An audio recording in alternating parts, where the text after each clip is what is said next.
Thanks very much, Stephanie. It's such a pleasure to be here for the AI Summit coming back here to London. It is a particular privilege to attend this event with a blend of voices from so many backgrounds here as well. Whilst there are many different perspectives in the room, I know there is a common theme that we all share and believe in, which is that AI is no ordinary technology. It represents a transformative wave of change for our society, our country, and our global community. As we come to terms with this fact, we must also grapple with what I think is the central political question for our time, which is how will we shape AI as it inevitably shapes us? How do we meet this wave of change head-on and ensure that the development and deployment of AI reflects British values, British institutions, British ambitions? Now, some people might sneer at the very premise of that question. They may say that Britain is too small, too diminished, too peripheral in today's technological landscape to meaningfully shape this moment. To those people I say, we have done this before. Over 200 years ago, Britain made one of the most substantive contributions to the progress of humanity, arguably of any single nation in history. We were the birthplace of the first industrial revolution. In the workshops, mills and foundries, through the inventors, engineers and working people who looked at the limits of their age and decided that they could be overcome, Britain helped move forward the world from scarcity to abundance, from hand production to machine power, from local economies to modern industry. And the story wasn't just of industrial progress. We shaped our progress around a bigger idea of human advancement of our country. It was about the nation that we wanted to become, more inventive, more confident, more beautiful, more fair. It was about agency, the agency of people to build, the belief that talent should not sit idle, that anyone with the skill and ambition to invent should have the tools, the backing, the confidence to shape the future. And it was about beauty, the ambition to build infrastructure that wasn't just functional, but worthy of the places that it served. Bridges, stations, mills, and power stations that enhanced their surroundings and became part of our national landscape. It was about boldness and experimentation, a state with the confidence to learn with the frontier, not lag behind it. And it was about the fairness and dignity that this country has always pursued. The hard-won worker settlement that said technological change must serve working people, not the other way around. That is why in this next industrial revolution, the AI revolution, the question for Britain is not only what we build, but how we build it. And I believe the question can best be answered in a distinctively British way, with agency, with beauty, with boldness, with dignity of work at its heart. The British industrial story began with people who acted with agency, who built things. People who saw constraints and treated them as invitations. People who did not wait for permission, but people who saw a problem and thought, this can be better.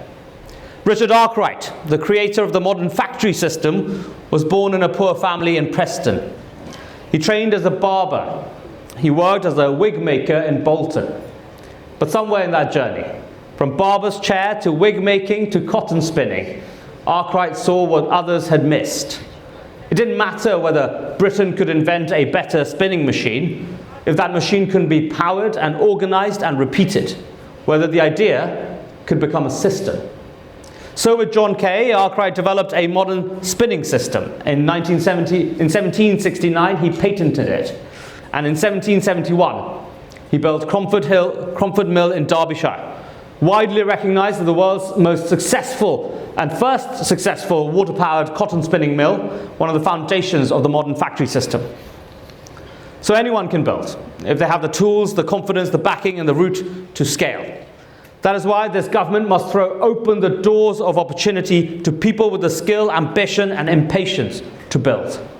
Talent is everywhere in this country. The routes to build are not. So this week, we are widening them. We have already committed over £17 million to the Spark AI Scholars Programme, our scholarship that fully funds exceptional AI students at 9 leading universities in this country, backed by leading UK AI anchor partners.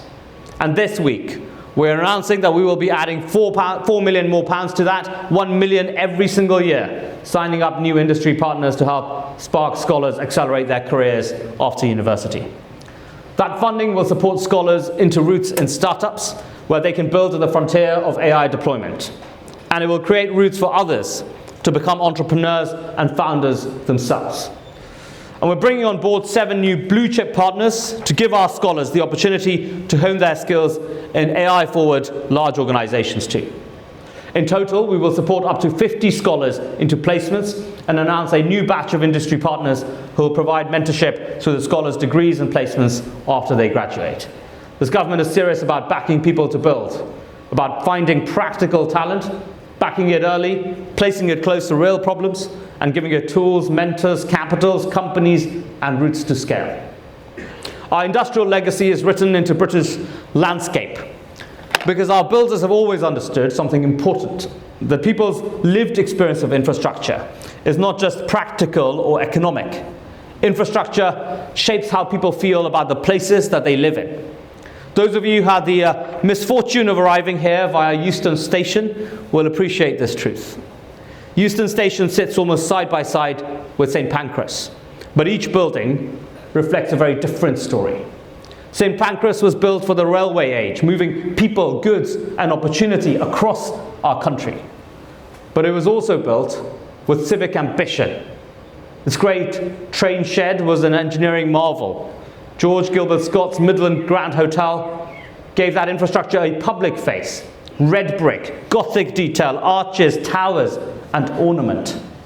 St. Pancras enhanced London and embodied the ambition of our communities. The old Euston had grandeur too, but in the 1960s it was swept away and replaced by a symbol of what happens when we forget the civic purpose of infrastructure. A functional, but frankly bland and ugly building.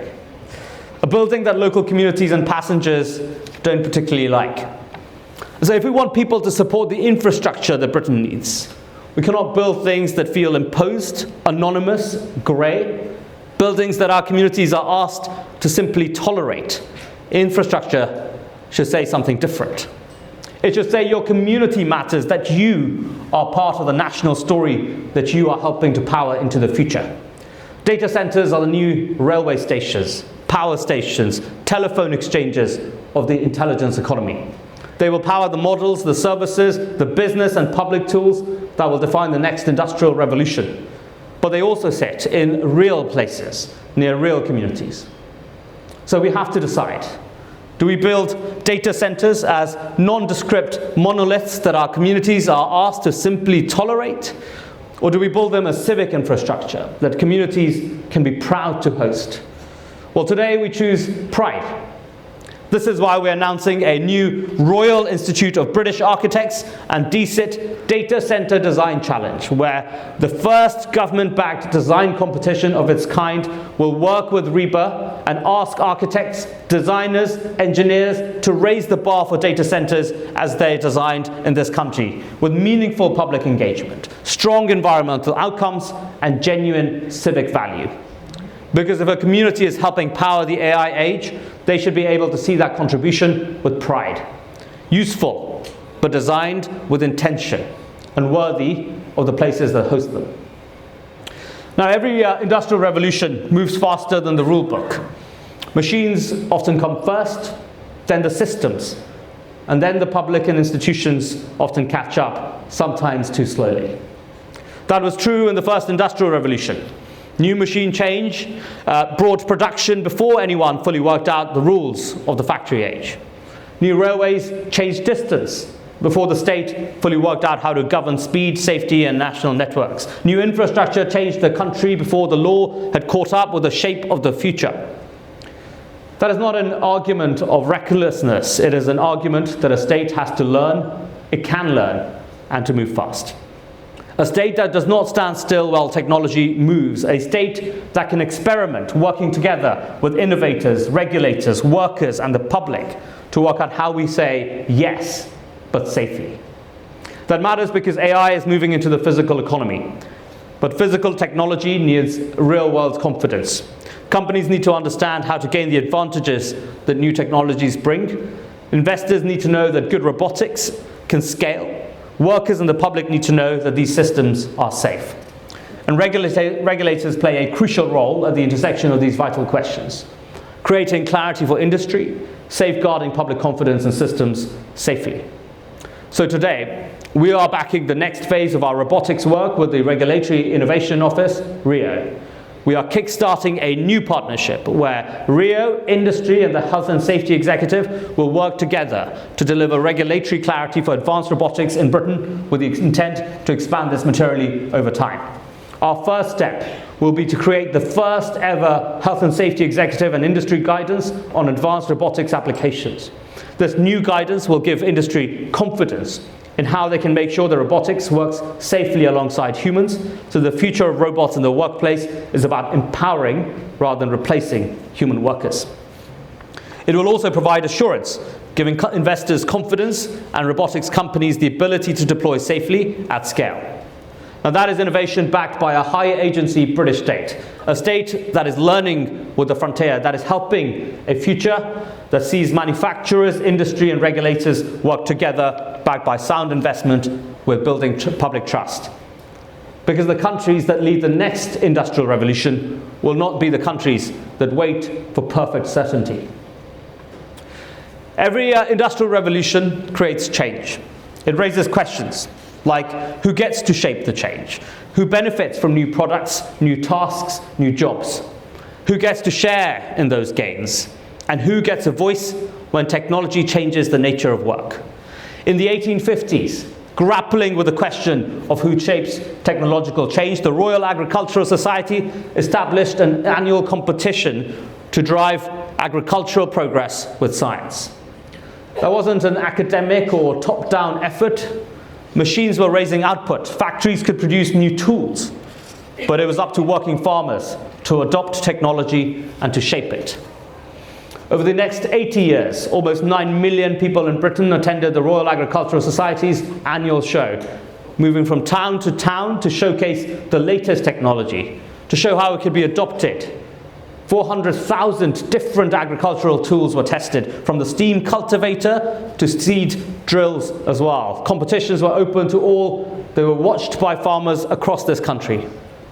The prize drove innovation. It encouraged adoption. It gave farmers a voice to shape agricultural technology. Today, we know AI adoption will reshape tasks, skills, management, productivity, and jobs inside firms. And we have a choice. Is AI something that will displace workers, or is AI something that will build up workers by increasing productivity, providing new capabilities, and creating new tasks and new jobs? This government chooses the second. That is why we are launching a Pro-Worker AI Adoption Prize to celebrate organizations adopting pro-worker AI, encouraging other firms to follow in their lead. Businesses that say knowledge of where and how to use AI is one of the top 3 challenges in AI adoption. Well, we want those businesses, workers, unions, and investors to nominate organizations at the cutting edge of pro-worker AI adoption. Not just adopting AI, but using AI to create new products, new jobs, new tasks in a way that boosts the demand for human expertise. The top 50 organizations will be shortlisted by an expert panel of judges chaired by the Nobel Memorial Prize-winning economist Simon Johnson.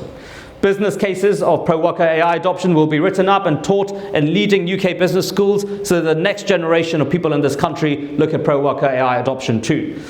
So that we are celebrating the organizations using AI to help people do their jobs better, faster, safer, and with more control. Now, this is a small step towards making sure that technology serves working people, not the other way around. The central question of AI is not only what the technology can do, it is who has agency over it, who builds, who benefits, who gets to shape the tools that shape the world. And we have to ask honestly, what is the story that we are being told about AI today? Too often, it is a story of AI inevitability. That AI will be built in a few places by a few companies, with the rest of us left to simply adapt, adopt, and accept the terms of change. But Britain has never accepted that view of progress. We have rejected technological determinism in favor of agency. the agency of our state, the agency of our communities, the agency of our people. And we have faced this choice before. When Tim Berners-Lee made the World Wide Web open, he did something profound. He removed barriers to building. He created a platform that anyone could participate in. And because of that, new companies were created. New industries emerged. Millions of people, many in this room, built businesses, jobs, livelihoods on top of it. Because who builds decides who benefits.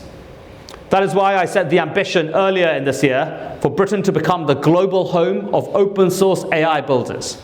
And today, we are backing that ambition with initial action. For the teams building open source AI tools at our Hack for Impact hackathon, we are launching a new open source AI builder package worth over £500,000. First, compute.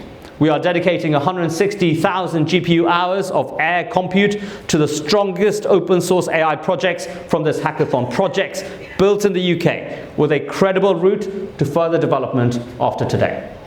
Because if you build something here that can go further, we will not leave you stuck at prototype. We should back you with the compute to keep going. Second, expertise. The incubator for AI, our in-house expert AI team, is launching an open source AI builder mentoring scheme, pairing selected teams from the hackathon with IAI technical experts, so the best teams, the best projects have not just infrastructure, but practical support to become reusable public AI assets.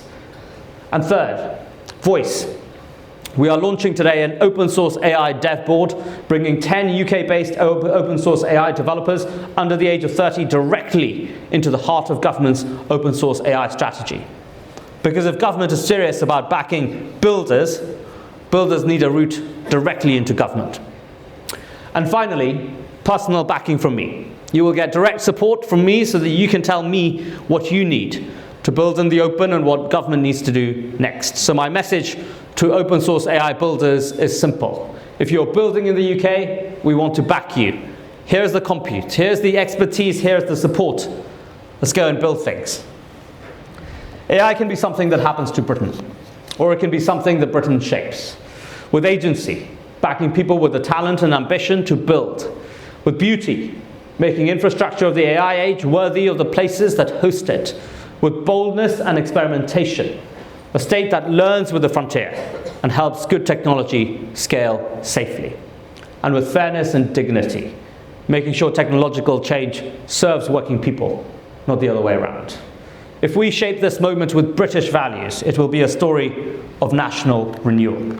A country, once again, shaping progress around human advancement. That is the task, and that is what this government is determined to deliver. Thanks very much.